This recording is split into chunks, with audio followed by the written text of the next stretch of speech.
Today on Saucony Running and Racing from California, the Chevron Manhattan Beach Grand Prix. For over 30 years, this race has showcased one of the most exciting one-day criteriums in the world. Marty, the Chevron Manhattan Beach Grand Prix is traditionally one of the most exciting races of the year. The caliber of the field is one reason, but another is the course. A tight loop and a relatively short race force the riders to work hard, sometimes too hard.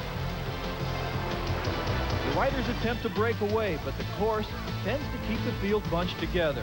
With no big hills, plus a tailwind going out and an ocean breeze as a headwind coming back, the race historically winds up with the pack together in the last turn, making a mad dash to the finish line.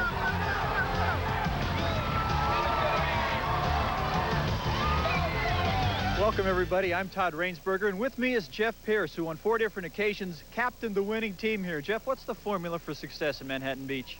Well, Todd, this is a very fast race. There's two big, long, rolling straightaways, which makes it very difficult for riders to escape from the field.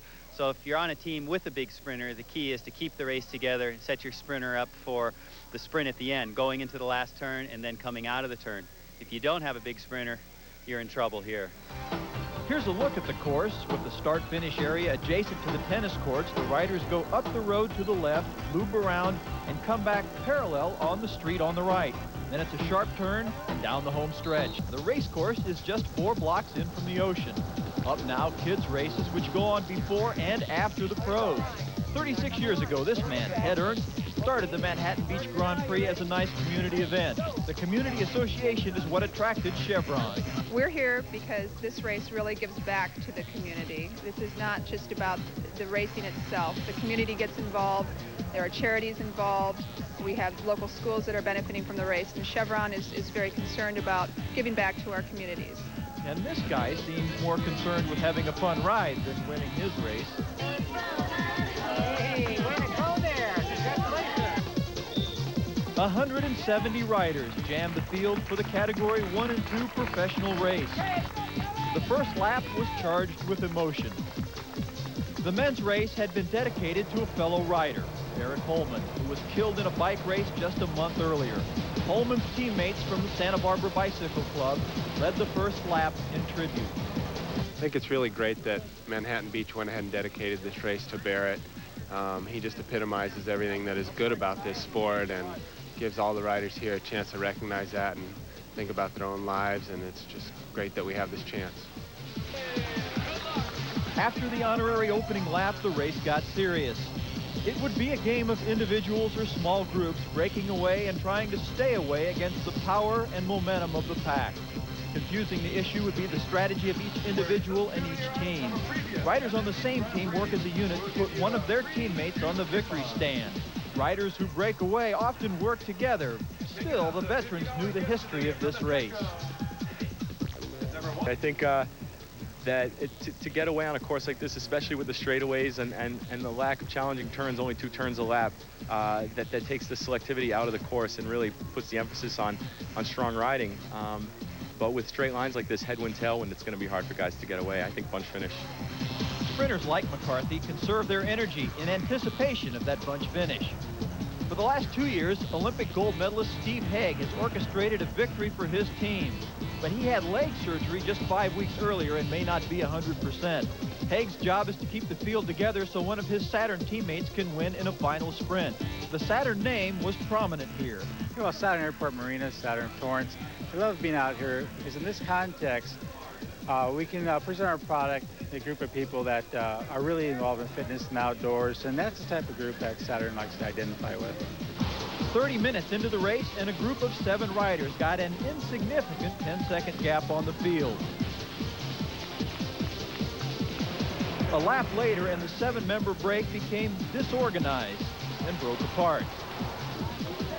3 riders, though, held on to the gap and even extended it. The 3 were Thurlow Rogers of the Colorado cyclist teams, Olin Bakke of Nutrafig, and Jamie Paolinetti of the Santa Barbara Bicycle Club, the team that was still trying to regroup after the loss of Barret Holeman. With an hour of racing left, there was little cause for alarm. This was the biggest and best field ever. Race director Eric Smith knew why. We offer a good product here, and people got behind us and they saw what we were doing, and we got more sponsors who got excited about it.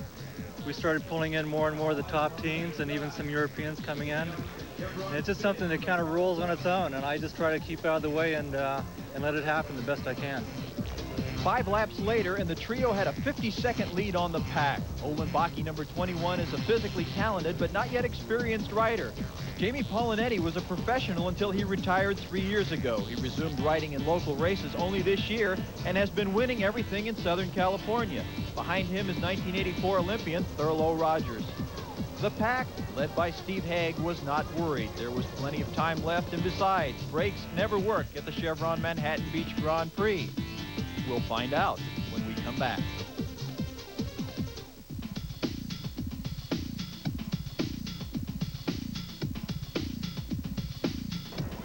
The 36th Chevron Manhattan Beach Grand Prix, after more than an hour of riding, continued to be led by Olin Bakke of Nutrafig, Thurlow Rogers of the Colorado Cyclist Team, and Jamie Paolinetti from the Santa Barbara Bicycle Club. The lead had varied between 40 and 50 seconds, but the pack still seemed unconcerned. Teams with a rider in the 3-man break, like Colorado Cyclists, had their yellow-shirted riders near the front, trying to slow down the peloton. In the last 12 years, though, no break has worked. It's really difficult because it's wide open, the straights are really long, and there's a lot of guys that really want to go fast. But if you get the right combination of guys, like all the big teams have a guy in there, and it's a guy that they're reasonably happy with, then that'll make a break go. 1996 Olympian Kent Bostic talked before the race about how to make a breakaway successful.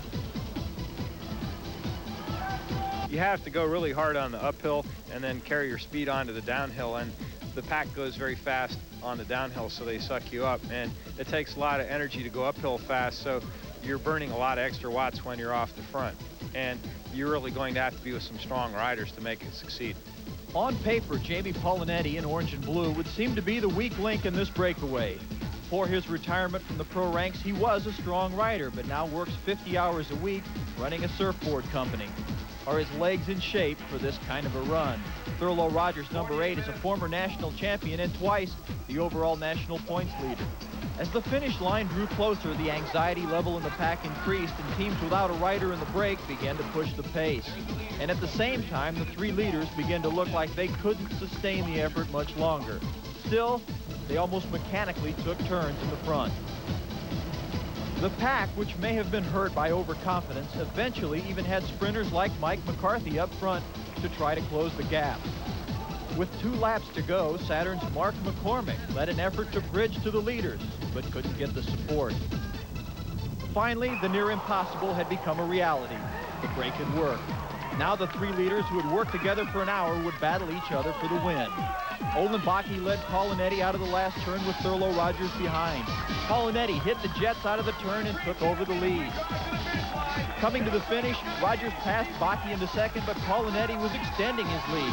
At the line, Jamie Paolinetti, the local favorite, the long shot, was the winner. 3 years ago, Paolinetti had good sprinter speed. It was just a question of whether he still had it. He did. Jamie Paolinetti, whose team had lost a friend and teammate, Barret Holeman, had found his inspiration in Holeman's memory. That's for you, Barret! Afterward, he received an emotional congratulations from Barrett's father. It's just unbelievable win. I always wanted to win this race when I was racing. I think I was second and third. I never won. And of course, the whole, being dedicated to Barret just made it special. I was thinking about him the whole time. It's full committal effort from everybody, and great job by my team. I could see him back there at the front, and everybody wanted to come here and do well, and the race being dedicated to Barret. It's a really special day for everybody. Barret Holeman would have been 25 years old on race day. For the first time in 12 years, a breakaway works.